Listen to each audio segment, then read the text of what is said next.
नमस्कार साथियों, मैं अमित कुमार। स्वागत है आप सभी का एक बार फिर से आपके अपने चैनल दृश्यम आईएएस पर। साथियों, पिछले सेशन में मैंने चाकोलिथिक एज, जो कि सिंधु सभ्यता के बाद ताम्रपाषाण काल के बारे में बताया था, जिसमें हमने हड़प्पा सभ्यता के पहले की ताम्रपाषाणकालीन सभ्यता, हड़प्पा सभ्यता के बाद की ताम्रपाषाणकालीन सभ्यता, दोनों का जिक्र किया था। अब इसके बाद सिंधु सभ्यता के बाद जो सबसे महत्वपूर्ण सभ्यता विकसित हुई वो थी वैदिक सभ्यता, जो कि जहां हड़प्पा सभ्यता नगरीय सभ्यता थी, वहीं वैदिक कालीन सभ्यता को ग्रामीण सभ्यता माना जाता है। तो हम आज वैदिक सभ्यता के बारे में चर्चा करेंगे।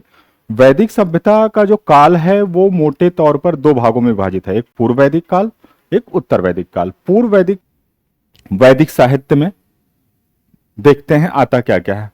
जब हम लोग शोध पढ़ रहे थे इतिहास के, तो उसमें भी इन सब चीजों पे चर्चा हुई थी कि वैदिक इतिहास के जो साहित्यिक स्रोत हैं, साहित्यिक स्रोतों में हमने वैदिक जो साहित्य है उस पर काफी चर्चा की थी।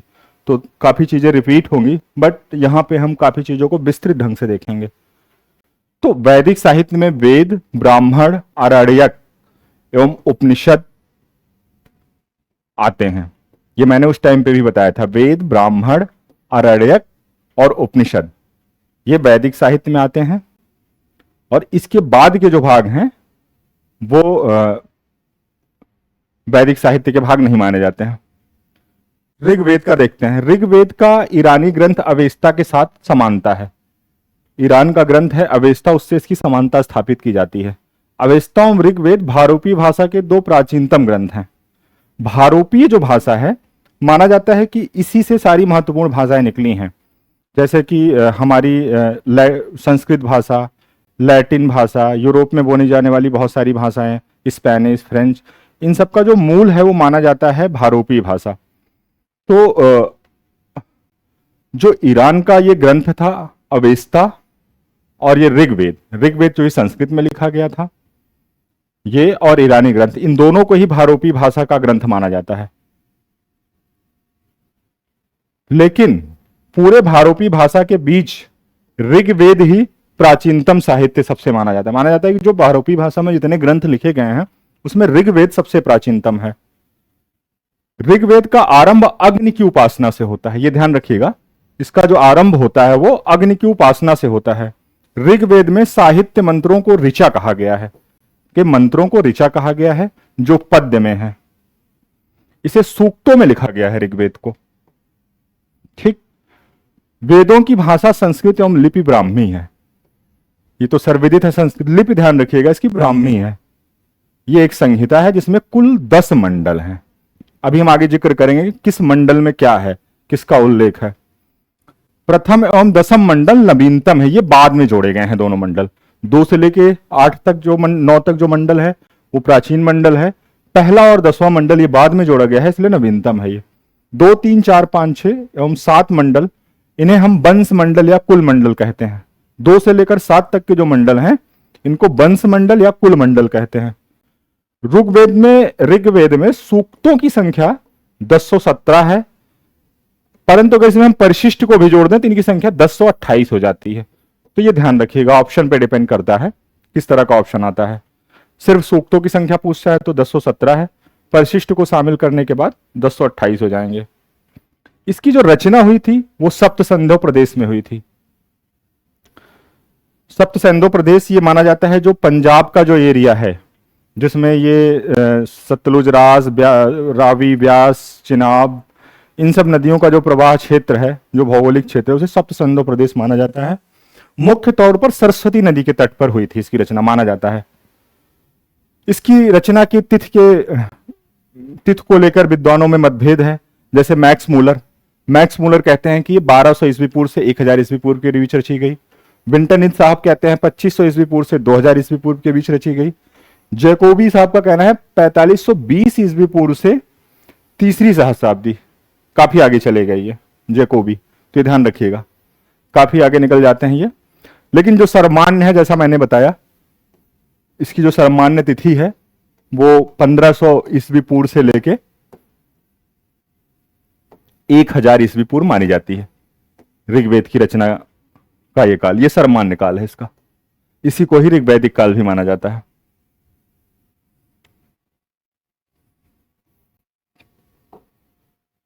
ऋग्वेद के मंडल, देखिए इसमें 10 मंडल हैं टोटल। जैसा कि मैंने बताया, पहला और आखिरी 10वां मंडल ये बाद में जोड़ा गया। 2 से लेकर 9 तक ये प्राचीन मंडल हैं, जिसमें 2 से लेकर 7 तक ये, इनको हम वंश मंडल या कुल मंडल बोलते हैं। तो एक एक करके हम देख लेते हैं। प्रश्न बनता है कि किस मंडल में किसका उल्लेख है, देख लेते हैं इसको। पहले मंडल, इसमें सूक्त कण्व ऋषियों द्वारा लिखे गए हैं। जो सूक्त लिखे गए हैं वो कण्व ऋषि द्वारा लिखे गए हैं। वंश मंडल, 2 से 7 तक के मंडलों को वंश मंडल कहा गया है। ठीक है। प्रथम सूक्त इसका अग्नि को। किसी भी मंडल का, जितने भी ये वंश मंडल हैं, वंश मंडल का किसी भी सूक्त का पहला जो वो है वर्णन, वो अग्नि को समर्पित है। द्वितीय सूक्त इंद्र को समर्पित है। ठीक, संबोधित करते थे ये देवताओं को सूक्तों के माध्यम से। तो इससे ये भी अंदाजा लग रहा है कि अग्नि, इंद्र, ये सब इनके बहुत महत्वपूर्ण देवता थे वैदिक काल के। दूसरा मंडल, जैसे पहला कण्व ऋषि से संबंधित था, तो दूसरा गृहस्थसमद ऋषि का है। गृहस्थसमद को विश्व का पहला अभियांत्रिकी माना जाता है, पहला इंजीनियर माना जाता है गृहस्थ को। इंटरेस्टिंग फैक्ट है, ये ध्यान रखिएगा आप लोग। तीसरे मंडल पे आते हैं। यह मंडल विश्वामित्र का उल्लेख करता है। बहुत ही लोकप्रिय ऋषि हैं, जिनके बारे में अक्सर उल्लेख मिलता रहता है आप लोगों को। इन्होंने ही गायत्री मंत्र की रचना की थी। चौथा मंडल देखते हैं, यह वामदेव का मंडल है।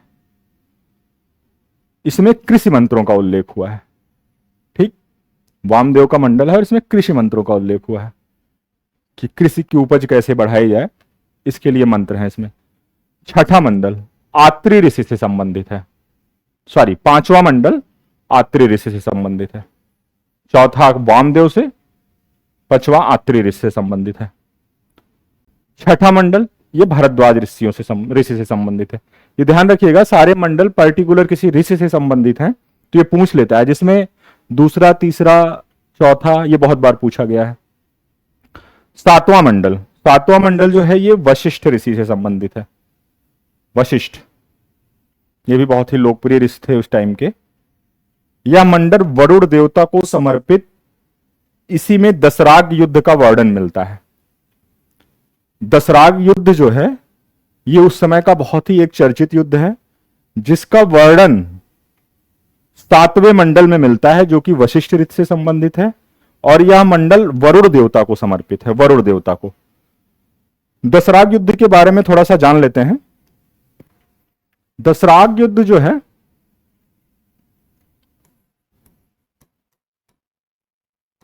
ये बेसिकली वैदिक काल में लड़ा गया था। यह युद्ध हुआ था जिसमें एक तरफ के राजा सुदास थे, राजा उस समय के ये कबीलाई राजा थे वैदिक काल के, और एक तरफ 10 राजाओं का संघ था। इसीलिए इसे दशराग युद्ध बोला जाता है।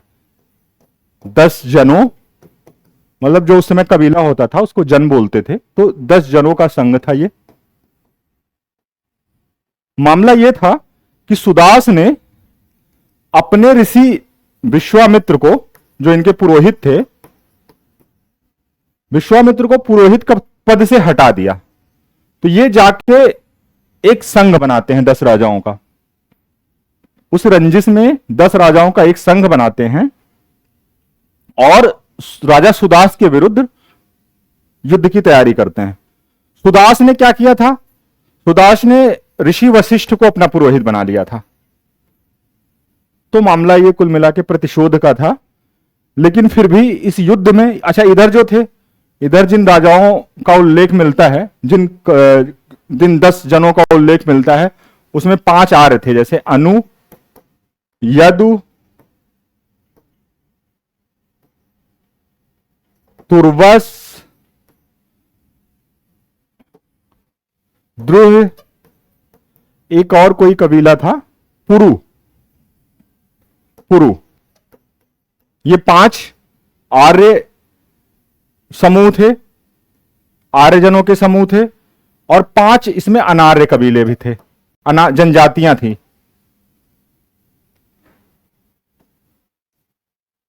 5 इसमें जनजातियां शामिल थी, उनके संघ थे। जनजातियां, ये पूछा जाता है कौन कौन शामिल थे, तो इसको आप लोग ध्यान रखिएगा। अनु, यदु, दोह्य,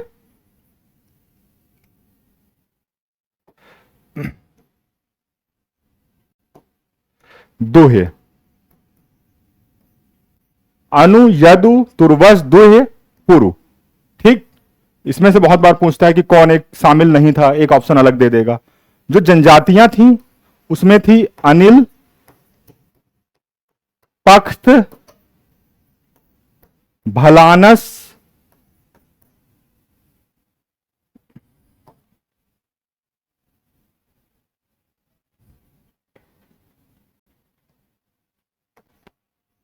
भलानस, अनिल, पख्त, भलानस, दो और थी शिव, विषाणिनी, विषाणिनी। ये 5 जनजातीय राज्यों का संघ था और ये 5 आर्यों का संघ था। इन 10 राजाओं के संघ ने, जिसके पुरोहित बने विश्वामित्र, उनके नेतृत्व में युद्ध होता है सुदास के कबीले से, इनके राज्य से, जिसके पुरोहित उस समय बनाए जाते हैं वशिष्ठ, जिन्होंने वशिष्ठ को चुन लिया था। इसके इन 10 राजाओं के संघ को सुदास पराजित करते हैं, विजय इनकी होती है इस युद्ध में। तो ये ध्यान रखिएगा, पूछा जाता है ये कहां पे हुआ था, इसकी लोकेशन थी जो वो रावी नदी के तट पर, उस टाइम पे उसका नाम था परुशड़ी। जो ये युद्ध हुआ था ये परुशड़ी नदी के या रावी नदी के तट पर हुआ था। ठीक, तो इस युद्ध का उल्लेख ऋग्वेद के 7वें मंडल में मिलता है, जो कि वशिष्ठ ऋषि से संबंधित है। इसी युद्ध का जिसका मैंने अभी वर्णन किया ऋग्वेद के 7वें मंडल में मिलता है। ठीक, 8वां मंडल, इसके बारे में बस इतना ही जानने की जरूरत है, ये कण्व ऋषि से संबंधित था 8वां मंडल। ठीक, 9वां मंडल अंगिरा का सोम देवता को समर्पित था। 9वां मंडल अंगिरा का सोमदेव को समर्पित था। पुरुष 10वां मंडल, ये काफी महत्वपूर्ण है, इसको बहुत ध्यान से देखने की जरूरत है। 10वें मंडल में बहुत विस्तृत चर्चा है, जिसमें पुरुष सूक्त है, नासदीय सूक्त है, नदी सूक्त है, सूर्य सूक्त है। ठीक, ये महत्वपूर्ण सूक्त हैं। अब इन सूक्तों से संबंधित हम देख लेते हैं। प्रश्न बनता है, बहुत बार बनता है, जैसे सूर्य सूक्त। सूर्य सूक्त में विवाह संस्कार का वर्णन है, उसके अनुष्ठानों का उल्लेख किया गया है सूर्य सूक्त में। पर इन सूर्य सूक्त से भी ज्यादा जिससे प्रश्न बार बार बने हैं वो है पुरुष सूक्त। इसमें वर्णाश्रम की प्राचीन जानकारी मिलती है, जो वर्ण व्यवस्था है उसकी प्राचीनतम जानकारी, वर्णाश्रम की प्राचीनतम जानकारी मिलती है। इसी में शूद्र वर्ण का पहली बार उल्लेख हुआ है, शूद्र का एक वर्ण के रूप में पहली बार उल्लेख हुआ है। नहीं तो इसके पहले 3 ही वर्ण का उल्लेख मिलता था, ब्राह्मण, क्षत्रिय और वैश्य। शूद्र वर्ण का उल्लेख पुरुष सूक्त में सबसे पहले मिलता है। इसी मंडल के 95वें सूक्त में पूर्वा, उर्वशी एवं एल संवाद है। इस मंडल के 95वें सूक्त में पूर्वा, उर्वशी एवं एल संवाद है। अब नासदी सूक्त को भी देख लेते हैं। नासदी सूक्त में पहली बार निर्गुण ब्रह्म की संकल्पना दिखाई गई है। एक ईश्वरवाद की जो पहली संकल्पना मिलती है इसी नासदी सूक्त में मिलती है, जिसमें कि ये माना जाता है कि जो ये जितने देवता हैं वो सब उन सब का एक ही है, एक से ही वो विभिन्न रूपों में निकले हैं, सबकी समाहिता एक में है, ब्रह्म में है। इस तरह का चिंतन सबसे पहले नासदी सूक्त में दिखाई देता है। सृष्टि संबंधी चिंतन इसमें है कि ये सृष्टि आखिर है क्या, इसके बारे में कौन जानता है। इस तरह के उल्लेख मिलते हैं कि जिसके बारे में ना तो देवता जानते हैं, ना ऋषि मुनि जानते हैं, तो फिर कौन जानता है। इस तरह का वर्णन मिलता है नासदी सूक्त में। इसमें तथा ऋग्वेद के हिरण्यगर्भ सूक्त में ब्रह्मांड की उत्पत्ति का विवरण मिलता है। ऋग्वेद के ही हिरण्यगर्भ सूक्त में ब्रह्मांड की उत्पत्ति का भी विवरण मिलता है। मतलब एक तो नासदी सूक्त में ब्रह्म की चर्चा मिल रही है। इसके अलावा इसका एक है हिरण्यगर्भ सूक्त। इसमें भी ब्रह्मांड की उत्पत्ति के रहस्यों के बारे में चर्चा हुई है कि आखिर में ब्रह्मांड की उत्पत्ति हुई कैसे, जिस तरह की चर्चा नासदी सूक्त में मिलती है सृष्टि के रहस्यों को जानने की। तो ये सारे महत्वपूर्ण मंडल थे जिसकी हमने चर्चा की। ये दो महत्वपूर्ण सूक्त, पुरुष सूक्त जिसमें चौथे वर्ण शूद्र का पहली बार उल्लेख मिलता है, वर्णाश्रम का प्राचीनतम जानकारी मिलती है। ठीक, नासदी सूक्त ब्रह्म की सबसे पहले चर्चा मिलती है, ये मैंने बता दिया। अब इन मंडलों के बाद आगे बढ़ते हैं। ऋग्वेद में वर्णित बातें, कुछ महत्वपूर्ण तथ्यों को देख लेते हैं इसमें।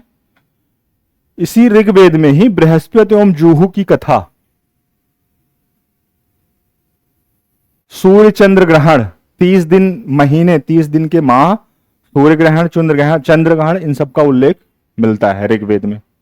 विवाह को एक संस्था के रूप में दीर्घ ऋषि ने विकसित किया, यह बात भी ऋग्वेद में मिलती है। विवाह को एक संस्था के रूप में दीर्घ ऋषि ने विकसित किया।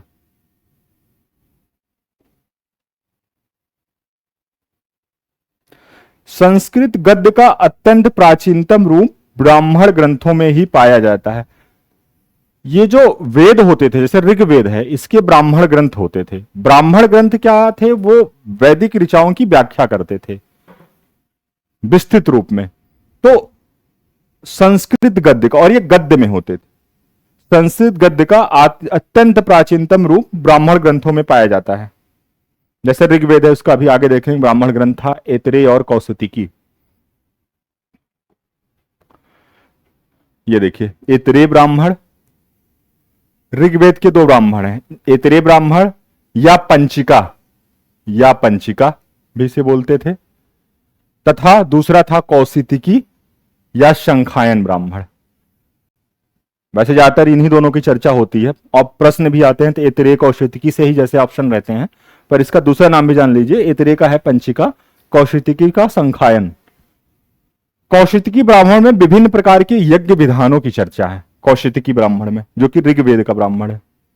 ऐतरेय ब्राह्मण, इसके संकलनकर्ता महिदास हैं ऐतरेय ब्राह्मण के। सायणाचार्य, ये बहुत बाद के हैं, ये विजयनगर काल के हैं, जिन्होंने हरिहर और बुक्का के टाइम पे इनका उल्लेख मिलता है। इन्होंने ऐतरेय ब्राह्मण पर टीका लिखी है, जिसका नाम इन्होंने रखा है सायण संग्रह। ये ऐतरेय ब्राह्मण पर लिखी गई टीका है। ऐतरेय ब्राह्मण क्या है? ऋग्वेद का ब्राह्मण ग्रंथ है। ऐतरेय ब्राह्मण में कुछ बहुत महत्वपूर्ण बातें बोली गई हैं जिसपे प्रश्न बनते हैं, उसको देख लेते हैं। इसमें राज्याभिषेक के नियम की चर्चा है। बहुत बार पूछा गया है कि राज्याभिषेक के नियमों का वर्णन कहां है, तो ऐतरेय ब्राह्मण में है। राज्य एवं राजा की उत्पत्ति का सिद्धांत भी इसी में है। राजा द्वारा राज्याभिषेक के समय लिया जाने वाला शपथ, राजसूय यज्ञ, सोम यज्ञ, राजसूय यज्ञ, सोम यज्ञ, शपथ राजा द्वारा ली जाने वाली, इंद्र महाभिषेक यज्ञ, इन सबका विस्तृत विवरण मिलता है तेरे ब्राह्मण में। विषमत्ता अर्थात वैश्य का भक्षण करने वाला, विषमत्ता धर्मस्य गोप्ता, धर्म का रक्षक। वैश्य का भक्षण करने वाला क्यों? क्योंकि वैश्य ही ऐसा वर्ण था जो कि कर देता था उस समय। जो वर्ण व्यवस्था थी जिसमें वैश्यों का काम था व्यापार व्यवसाय करना, पशुपालन करना, तो कर की जिम्मेदारी इसी को थी। इसके लिए एक और शब्द मिलता है, अन्यस्य बलिकृत, वैश्यों के लिए ही। तो विषमत्ता बोला गया राजा को, वैश्य का भक्षण करने वाला, क्योंकि वो वैश्यों से कर लेता था। धर्मस्य गोप्ता बोला गया क्योंकि वो धर्म का रक्षक भी था। ठीक। ऐतरेय ब्राह्मण में लड़की को कृपण अर्थात दुख देने वाली कहा गया। अब देखिए, वैदिक काल जो ऋग्वैदिक काल है, ऋग्वैदिक काल में तो महिलाओं की स्थिति बहुत अच्छी थी, समान, लगभग समान। हालांकि पुरुष प्रधान समाज था ऋग्वैदिक काल, जो 1500 से लेके 1000 ईस्वी पूर्व का काल है। इस काल में महिलाओं की स्थिति काफी अच्छी थी। वो सभा समिति जैसी संस्थाओं में, राजनीतिक संस्थाओं में भाग लेती थी। उन्हें वेद अध्ययन का अधिकार था। लोपा, मुद्रा, अपाला जैसी विदुषी महिलाओं का उल्लेख मिलता है। परंतु समाज जो था वो फिर भी पुरुष प्रधान था। लेकिन जैसे जैसे आगे बढ़ती है सभ्यता, उत्तर वैदिक काल तक आते आते जब अस्थायी जीवन हो गया, कृषि का विकास हो गया, धीरे धीरे महिलाओं की स्थिति में गिरावट आने लगी। ये गिरावट हमें उत्तर वैदिक काल में स्पष्ट दिखाई देती है। चूंकि ये ऐतरेय ब्राह्मण जो है ये उत्तर वैदिक काल में लिखा गया। जितने भी ब्राह्मण ग्रंथ लिखे गए हैं वेदों के, ऋग्वेद के जो ब्राह्मण ग्रंथ हैं ऐतरेय और कौशिकी, ये 1000 ईस्वी पूर्व के बाद लिखे गए हैं, जो कि लेटर वैदिक पीरियड है। उस समय तक महिलाओं की स्थिति में गिरावट आ गई थी। तो देखिए इसमें कहा जा रहा है ऐतरेय ब्राह्मण में लड़की को दुख देने वाली, कृपण अर्थात दुख देने वाली कहा जा रहा है। इससे उनकी स्थिति का अंदाजा लग रहा है। इसी ऐतरेय ब्राह्मण में शूनः शेष की कथा या हरिद्रोपाख्यान में इंद्र का प्रसिद्ध कथन चरिषेति चैरेवती, बढ़े चलो बढ़े चलो, इसका मतलब होता है इंद्र का प्रसिद्ध कथन चरिषेति चरैवेति, यानी बढ़े चलो बढ़े चलो। सुनाशेष की कथा बहुत बार पूछा गया है। सुनाशेष की कथा का आख्यान कहां मिलता है? तो ऐतरेय ब्राह्मण में मिलता है, ये ध्यान रखिएगा। एक इंद्र का कथन मिल रहा है, बढ़े चलो चरिषेति और चरैवेति। आरण्यक, जिस तरह से ऋग्वेद के 2 ब्राह्मण ग्रंथ हैं इसी तरह इसके 2 आरण्यक भी हैं और सेम है, कोई फर्क नहीं है। जैसे इनके ब्राह्मण ग्रंथ जो ऐतरेय और कौशिकी थे उसी तरह से इनके आरण्यक भी ऐतरेय और कौशिकी हैं, सेम नाम है। उपनिषद भी इनके यही हैं। ये बहुत ही इंटरेस्टिंग है, आप लोगों को याद करने में आसानी होगी। तो प्रश्न अगर कभी भी बने कि ऋग्वेद का ब्राह्मण क्या है तो ऐतरेय और कौशिकी, ऋग्वेद का आरण्यक क्या है ऐतरेय और कौशिकी, ऋग्वेद के उपनिषद क्या है तो ऐतरेय और कौशिकी, तीनों सेम है। ये ध्यान रखिएगा, इसमें कोई कंफ्यूजन नहीं होगा। सामवेद, अब ऋग्वेद से ही उसी पे आधारित जो और वैदिक संहिताएं हैं उनको देख लेते हैं साथ में, फिर हम आएंगे ऋग्वेद कालीन समाज अर्थव्यवस्था, इन सबको देखेंगे। हो गया है सामवेद के जो प्रथम वो थे, इसके जो रचनाकार थे वो जैमिनीय थे। वहीं सुकर्मा जो है ये रचनाकार जैमिनी थे, वहीं सुकर्मा ने कालांतर में सामवेद का विस्तार किया। ठीक, सामवेद की महत्ता थी। गीता में श्री कृष्ण ने स्वयं को वेदों में सामवेद कहा है। यह एक महत्वपूर्ण ग्रंथ माना जाता है, संगीत से संबंधित है, गायन से संबंधित है। श्री कृष्ण ने स्वयं को वेदों में सामवेद कहा है। भारतीय संगीत का मूल ग्रंथ माना जाता है। यह पद्य में है, ठीक, और सूर्य देवता को समर्पित है। सामवेद पद्य में है और सूर्य देवता को समर्पित है। इसकी 3 शाखाएं हैं। कौथुम संहिता जो गुजरात में प्रचलित थी, रणायनीय संहिता जो कि महाराष्ट्र में प्रचलित थी, एवं जैमिनीय संहिता जो कि कर्नाटक में प्रचलित थी। 3 शाखाएं थी। कौथुम संहिता जिसका विकास गुजरात में हुआ, रणायनीय संहिता महाराष्ट्र में, जैमिनी संहिता कर्नाटक में। कौथुम, रणायनी, जैमिनी, ये याद रखिएगा। 3 इसकी शाखाएं हैं सामवेद की। पूछता है इसके ब्राह्मण ग्रंथ, पंचविश ब्राह्मण, इसका बहुत महत्वपूर्ण ग्रंथ है। ये ब्राह्मण ग्रंथ बहुत बार पूछा गया है सामवेद का कि पंचविश जो ब्राह्मण ग्रंथ है वो किसका है, तो सामवेद का है।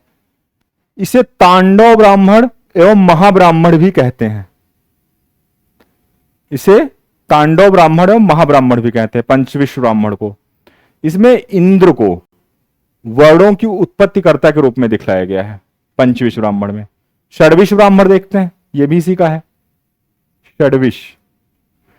षड्विश ब्राह्मण। इसे अद्भुत ब्राह्मण भी कहते हैं। जादू टोना भूकंप आदि के निदान का वर्णन मिलता है इसमें। जादू टोना भूकंप आदि के निदान का वर्णन षड्विश ब्राह्मण में मिलता है। ठीक, ये क्रम से यहां आगे यहां लिख देगा। जो चौथा ब्राह्मण है इसका, 4th सामवेद का, वो है समाविधान ब्राह्मण। पहला पंचविश, दूसरा षड्विश ब्राह्मण। पंचविश हो गया, षड्विश हो गया, तीसरा है वंश ब्राह्मण। ये पीपीटी बनाने में थोड़ी गड़बड़ हो गई है। पंचविश ब्राह्मण, षड्विश ब्राह्मण, तीसरा है वंश चौथा है इसका सामविधान ब्राह्मण, 5वां है इसका जैमिनी या ताल बकर ब्राह्मण। बस इनके नाम जानते रहिएगा, जिसमें दो की चर्चाएं महत्वपूर्ण है जिसको पूछते हैं, बाकी इनके नाम जानिए रहिएगा। 5 ब्राह्मण हैं, जिसमें पंचविश ब्राह्मण, षड्विश ब्राह्मण, वंश ब्राह्मण, सामवेदान ब्राह्मण, जैविनी ब्राह्मण, ये 5 सामवेद के ब्राह्मण ग्रंथ हैं। सामवेद के उपनिषद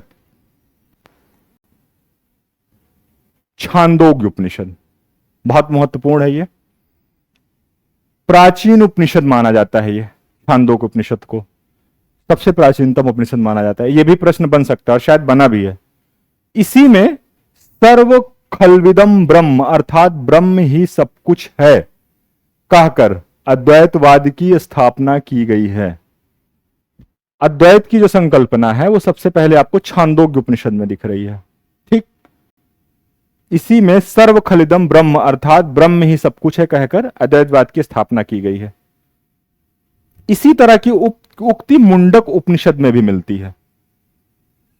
ब्रह्म को ही सब कुछ कहकर अद्वैतवाद की संकल्पना दिखाई दे रही है छांदोग्य उपनिषद में।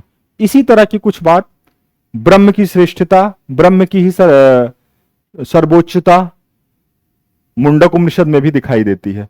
मुंडक उपनिषद में एक और बहुत महत्वपूर्ण कथन मिलता है, यज्ञ को फूटी हुई नौका कहा गया है। इसी में फूटी हुई नौका,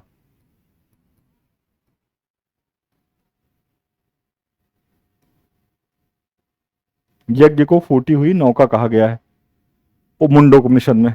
बहुत बार ये प्रश्न बना है किस उपनिषद में कहा गया है, और इसलिए कहा गया क्योंकि जो उपनिषद काल था वो उत्तर वैदिक काल का, लेटर वैदिक काल का सबसे अंतिम काल है। ये मतलब आप समझ लो कि 600 ईस्वी पूर्व 500 ईस्वी पूर्व के आसपास का काल है।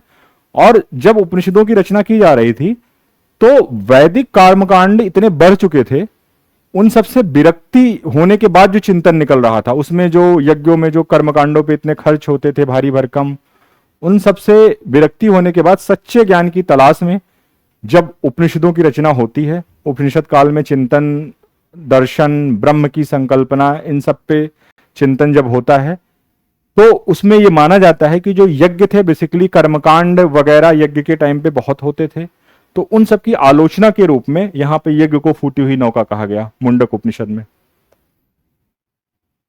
कृष्ण का सबसे पहला उल्लेख ऋग्वेद में मिलता है, लेकिन देवकी नंदन कृष्ण, यह बहुत बार पूछा गया है, देवकी नंदन कृष्ण का उल्लेख वो छांदोग्य उपनिषद में मिलता है। तो अगर सिंपल आए कृष्ण का सबसे पहले उल्लेख कहां मिलता है? ऋग्वेद में। देवकी नंदन कृष्ण का उल्लेख कहां मिलता है? छांदोग्य उपनिषद में।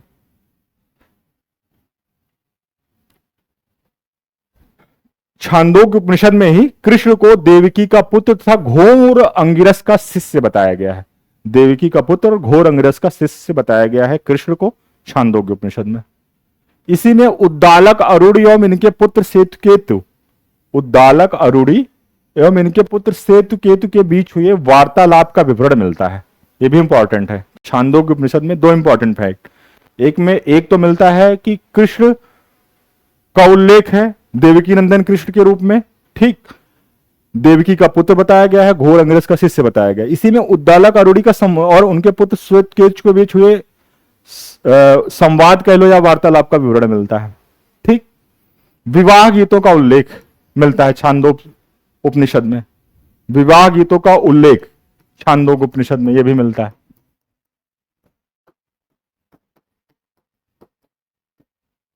केन उपनिषद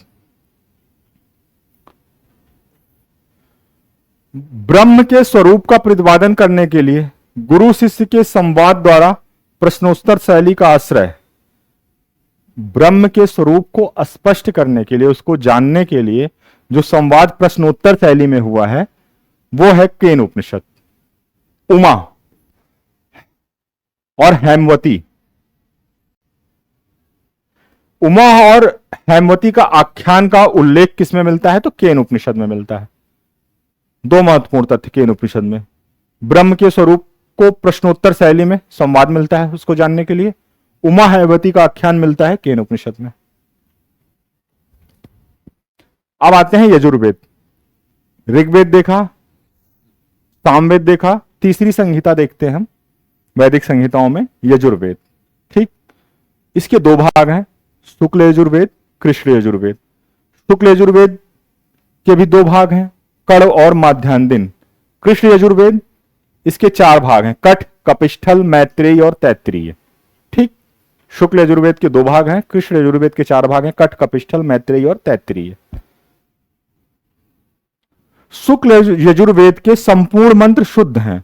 शुद्ध इसलिए माने जाते हैं क्योंकि शुक्ल यजुर्वेद के जो मंत्र हैं वो बेसिकली यज्ञ के समय होने वाले मंत्र हैं, उसमें अन्य का वर्णन नहीं है, सिर्फ वैदिक मंत्रों का उच्चारण है यज्ञ को संपन्न कराने के लिए। इसीलिए माना गया शुक्ल यजुर्वेद के मंत्र पूर्ण रूप से शुद्ध हैं। इसे ही वास्तविक वेद भी कहा गया, यजुर्वेद का वास्तविक वेद शुक्ल यजुर्वेद माना गया। ठीक, यह केवल पद्य में है। यह बहुत बार पूछा गया है, कौन सा वो जो है पद्य में है। शुक्ल यजुर्वेद दे देंगे, कृष्ण यजुर्वेद दे देंगे, एक और दो नाम दे देंगे, इस तरह से सामवेद दे देंगे, कुछ दे देंगे। तो सामवेद भी हालांकि पद्य में है। तो शुक्ल यजुर्वेद जो है इसे वास्तविक की वेद कहा जाता है, यह केवल पद्य में है। लेकिन जो कृष्ण यजुर्वेद है इसमें यज्ञ की विधि के साथ साथ चूंकि आर्थिक एवं न्यायिक प्रक्रियाओं का भी उल्लेख है, इसीलिए इसे अशुद्ध कहा गया है। आर्थिक एवं न्यायिक प्रक्रियाओं का उल्लेख अगर किस वेद में है तो वो यजुर्वेद का जो कृष्ण यजुर्वेद है उसमें है।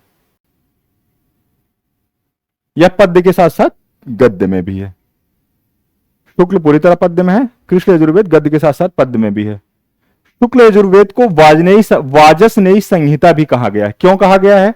क्योंकि जो वाजसनेयी के पुत्र थे याज्ञवल्क, इसके प्रथम दृष्टा थे, वो इसके प्रथम दृष्टा थे। शुक्ल यजुर्वेद को वाजसनेयी संहिता इसलिए कहा जाता है क्योंकि वाजसनेयी के पुत्र याज्ञवल्क इसके प्रथम दृष्टा थे। ठीक, शुक्ल यजुर्वेद का ब्राह्मण सतपथ ब्राह्मण, कृष्ण यजुर्वेद का तैत्तिरीय ब्राह्मण है। यानी कि यजुर्वेद के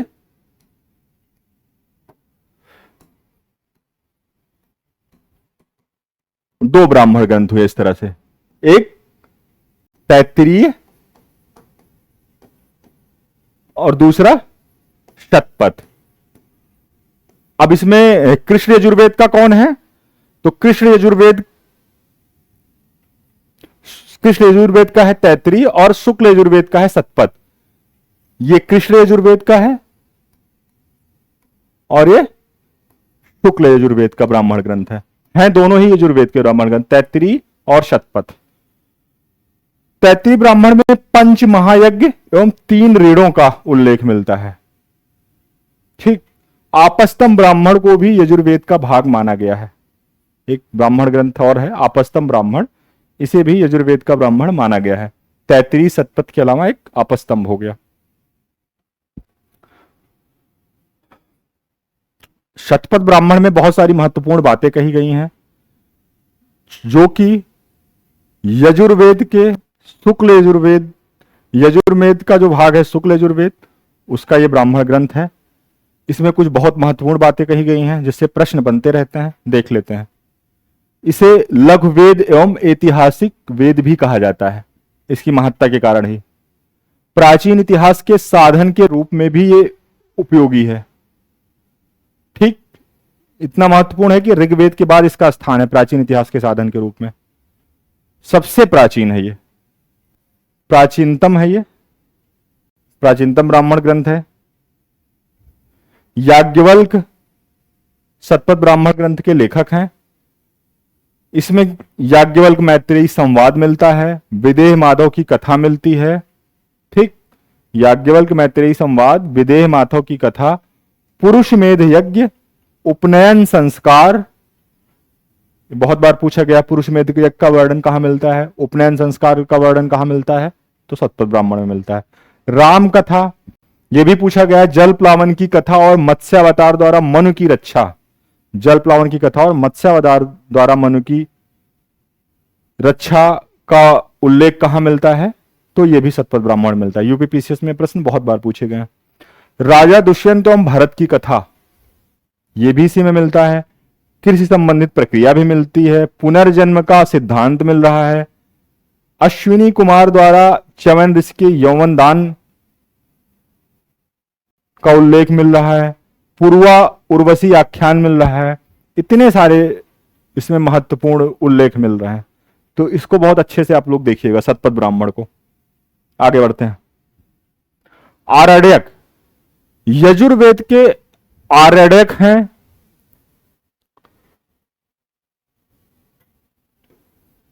बृहदारण्यक, तैत्तिरीय एवं सतपथ। आरण्यक माना गया कि जब जंगल में जाके जो आध्यात्मिक ज्ञान के लिए चिंतन किया जाता था, वो उससे संबंधित जो रचनाएं हुई, जो बातें निकल के आई, वो आरण्यक थी। बृहदारण्यक, तैत्तिरीय एवं सतपथ, ये यजुर्वेद के आरण्यक हैं। आप लोग इसको देखिएगा कि बहुत सारे ऐसे नाम हैं, जैसे सतपथ है, वो ब्राह्मण ग्रंथ भी है, आरण्यक भी है। तो ये सब ध्यान रखिएगा, कंफ्यूजन होता है इसमें। तो उसके लिए ये चीजें दिमाग में रखिएगा कि हाँ, सतपथ आप ब्राह्मण भी हो सकता है, ब्राह्मण ग्रंथ भी, और आरण्यक भी हो सकता है। इस तरह की कुछ बृहदारण्यक है, उपनिषद भी है, आरण्यक भी है। क्योंकि जब आरण्यक में जो दार्शनिक चिंतन हो रहा है, जब वो चिंतन की पराकाष्ठा पर पहुंच रहा है, वो और ज्यादा परिष्कृत और परिमार्जित हो रहा है, तो वो उपनिषदिक काल आ जा रहा है। तो वही उससे संबंधित आपको शब्द मिलेंगे, क्योंकि वही ग्रंथ हैं, वो थोड़ा परिमार्जित रूप में लिखे जा रहे हैं उपनिषदिक काल में। तो वो या ब्राह्मण ग्रंथ हैं, ब्राह्मण ग्रंथ से जब आगे उसमें और दार्शनिक चिंतन के रूप में लिखे जा रहे हैं, तो वो आरण्यक के रूप में आ रहे हैं। तैत्तिरीय आरण्यक में अहिल्या आख्यान मिलता है, इसी में अहिल्या आख्यान मिलता है तैत्तिरीय आरण्यक में। ये एक इंपॉर्टेंट फैक्ट। बृहदारण्यक उपनिषद, ये भी इंपॉर्टेंट है, देख लेते हैं। इसे आरण्यक एवं उपनिषद दोनों कहा गया है।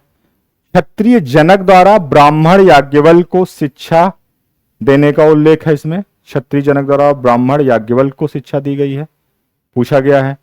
याज्ञवल्क्य वाचकन्वी गार्गी, याज्ञवल्क्य गार्गी, प्रश्न ऐसे ही आता है। याज्ञवल्क्य गार्गी संवाद, याज्ञवल्क्य गार्गी संवाद किस में मिलता है? तो वो बृहदारण्यक उपनिषद में मिलता है। याज्ञवल्क्य मैत्रेयी संवाद मिलता है इसी में।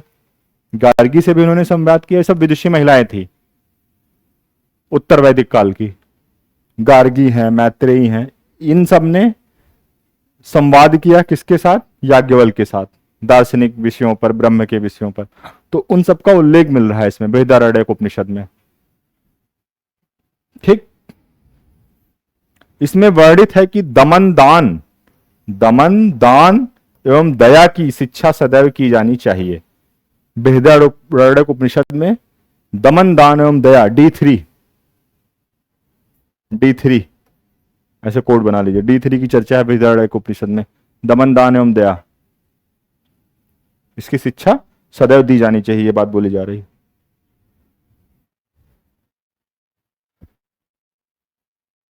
बृहदारण्यक उपनिषद में ही याज्ञवल्क्य ब्रह्म की सत्ता का निषेधात्मक वर्णन, नेति, ये निषेधात्मक कहता है कि मतलब नेति का मतलब है कि जिसके वो इतना ज्यादा गुणों से संपन्न है, इतना विशाल है, अथाह है, तो उसकी वर्णना करने में मानव अक्षम है, इसलिए उसके लिए शब्द बोला गया नेति। ये मिलता है आपको बृहदारण्यक उपनिषद में। नेति, ब्रह्म की सत्ता का निषेधात्मक वर्णन। ब्रह्म मनुष्य की बुद्धि से परे है। अस्तो मां सद्गमय, तमसो मां ज्योतिर्गमय, ये लाइनें आज भी आपको दिख जाएंगी बहुत सारे महत्वपूर्ण धार्मिक संस्थानों में या ऐसे संस्थानों में। अर्थात हमें असत्य से सत्य की ओर तथा अंधकार से प्रकाश की ओर ले चलो का उल्लेख बृहदारण्यक उपनिषद में मिलता है। ठीक, तैत्तिरीय उपनिषद,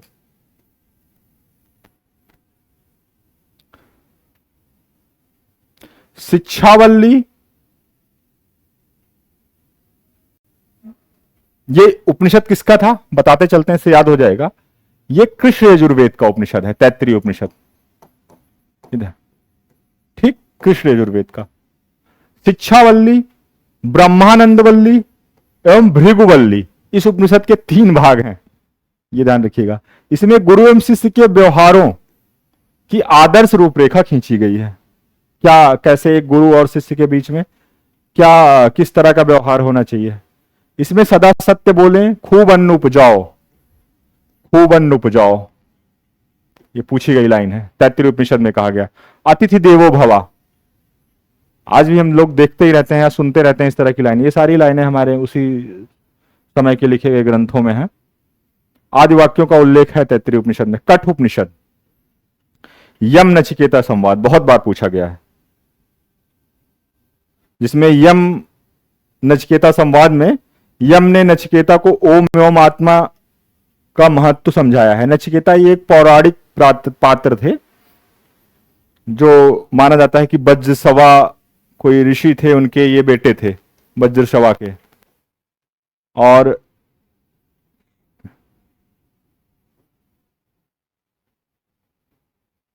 चूंकि इनके पिताजी इनको यमराज के पास जाने का आदेश दे देते हैं, भेजने का, तो ये वहां जाते हैं और यम से फिर ये संवाद जो करते हैं मृत्यु के विषय पे, आत्मा के विषय पे, उसी का वर्णन है इसमें यम नचिकेता संवाद में। श्वेताश्वर उपनिषद, परमात्मा को रुद्र तथा दुनिया को माया कहा गया। श्वेताश्वर उपनिषद में परमात्मा को रुद्र तथा दुनिया को माया कहा गया। मोक्ष एवं नवधा भक्त की चर्चा की गई इसमें। मोक्ष एवं नवधा भक्ति की चर्चा कहां की जा रही है, तो श्वेताश्वर उपनिषद में। ब्रह्म की प्राप्ति होती, योग एवं यौगिक क्रियाओं पर बल दिया गया है इसमें। ठीक, महत्वपूर्ण तथ्य है, ध्यान रखिएगा। मैत्रायणी उपनिषद, स्त्रियों को जुआ एवं शराब का योग कहा गया। चूंकि ये उत्तर वैदिक काल में लिखे जा रहे हैं, मैंने आपको पहले ही बताया कि उस समय तक स्त्रियों की स्थिति में काफी गिरावट आ चुकी थी, तो इस तरह के उल्लेख मिल रहे हैं। त्रिमूर्ति का उल्लेख हुआ है इसी में। ईशोपनिषद, गीता में वर्णित निष्काम कर्म का प्रतिपादन सबसे पहले ईशोपनिषद में हुआ। अथर्ववेद, अथर्वा ऋषि का ज्ञान है इसमें, वह इसके प्रथम दृष्टा थे, इसलिए उनके नाम पर ही इसका नाम अथर्ववेद पड़ा। अथर्ववेद आर्य और अनार्य दोनों की संयुक्त कृति मानी जाती है। आर्य और अनार्य दोनों का उल्लेख है इसमें। अनार्यों के लिए भी बहुत सारे विधि विधान दिए गए हैं वैदिक। किसी यज्ञ में यदि कोई बाधा आ जाए तो उसका निराकरण अथर्व, यज्ञ में आई बाधा प्रश्न बना है, उसका निराकरण किसमें है, अथर्ववेद में।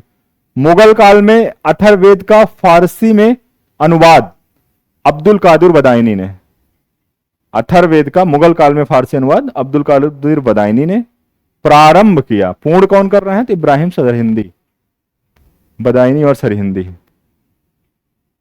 ठीक। अथर्ववेद के अन्य नाम ब्रह्मवेद, श्रेष्ठ वेद, सतवेद, महिवेद, भैषज्य वेद, भृंगावरी वेद, भृगुवेद, सबसे नया वेद छत्रवेद पूछा गया है, जिसमें यह है ब्रह्मवेद, श्रेष्ठ वेद, क्योंकि लोग कंफ्यूज हो सकते हैं। श्रेष्ठ वेद का मतलब ऋग्वेद समझ सकते हैं, ब्रह्मवेद का मतलब भी ऋग्वेद समझ सकते हैं, क्योंकि पहला वेद है, सबसे महत्वपूर्ण वेद है। बाकी वेद उसी से आगे विस्तृत हुए हैं, उसी पे आधारित हैं, परंतु यहां पे ब्रह्मवेद अथर्ववेद को कहा गया है, श्रेष्ठ वेद बोला गया है, सतवेद बोला गया है, ये ध्यान रखिएगा। और भी सारे नाम है इसके। आरण्यक,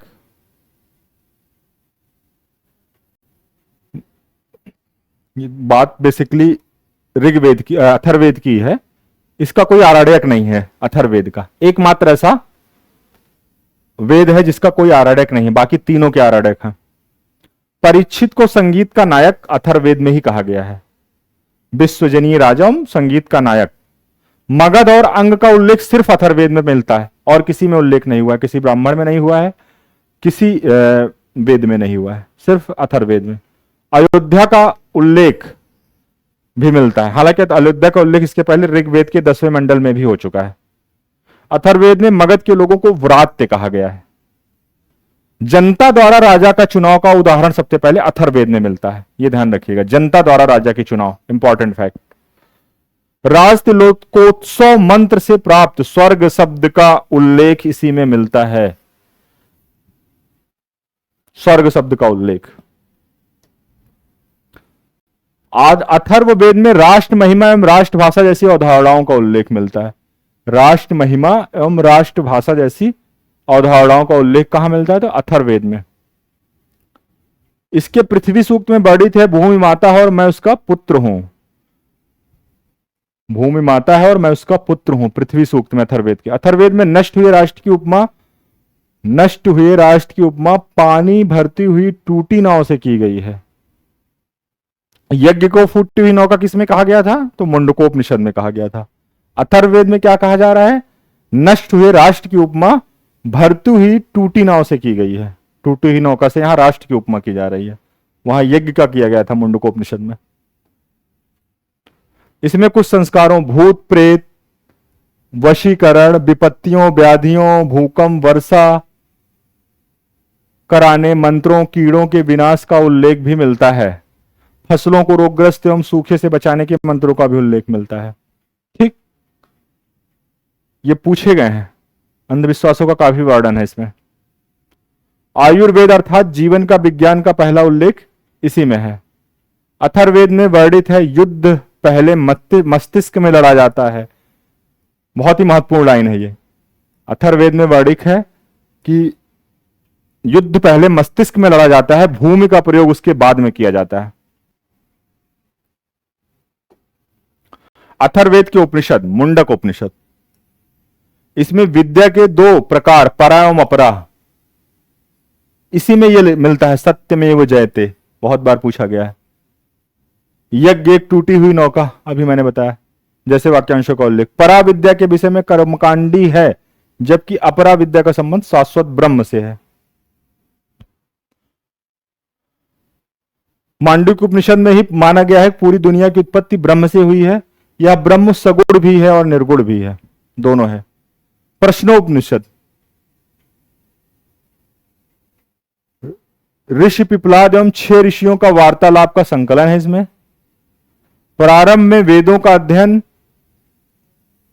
गायत्री मंत्र के साथ प्रारंभ किया जाता था, किंतु बाद में वेदों के साथ अलग देवताओं को जोड़ दिया गया। ये बात कही गई है प्रश्नोपनिषद में।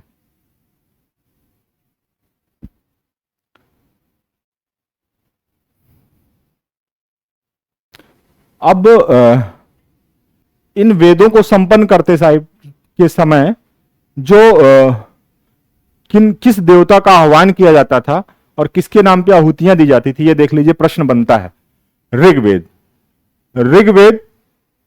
इसमें पृथ्वी का आह्वान किया जाता है, ऋग्वेद, और अग्नि की आहुति दी जाती है।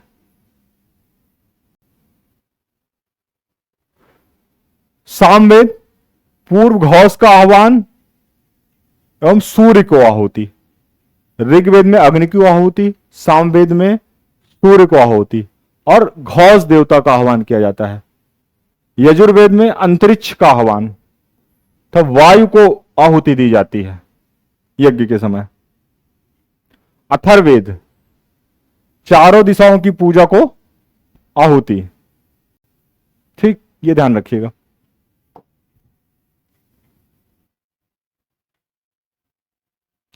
अब इसके आगे हम लोग अगले सेशन में देखेंगे कि ऋग वैदिक काल के दौरान का समाज कैसा था, उसकी अर्थव्यवस्था कैसी थी, धर्म किस तरह के थे। जो बहुवेदी धार्मिक समाज था वो कितने देवता देवी थे, किस तरह से उनका विभाजन हुआ था। पृथ्वी के देवता, अंतरिक्ष के देवता जैसे मिलते हैं, और आकाश के देवता, इन विभाजनों को देखेंगे। और भी बहुत सारी उस समय की ऐतिहासिक जानकारी को इन साहित्यों के आधार पर देखेंगे। तो अगले सेशन के लिए आप लोग जरूर वीडियो को देखिएगा। और अंत में मैं बोलूँगा कि आप लोग मेरे इस चैनल को सब्सक्राइब करिए। आप लोगों को आपकी तैयारी में इससे बहुत हेल्प मिलेगी। धन्यवाद।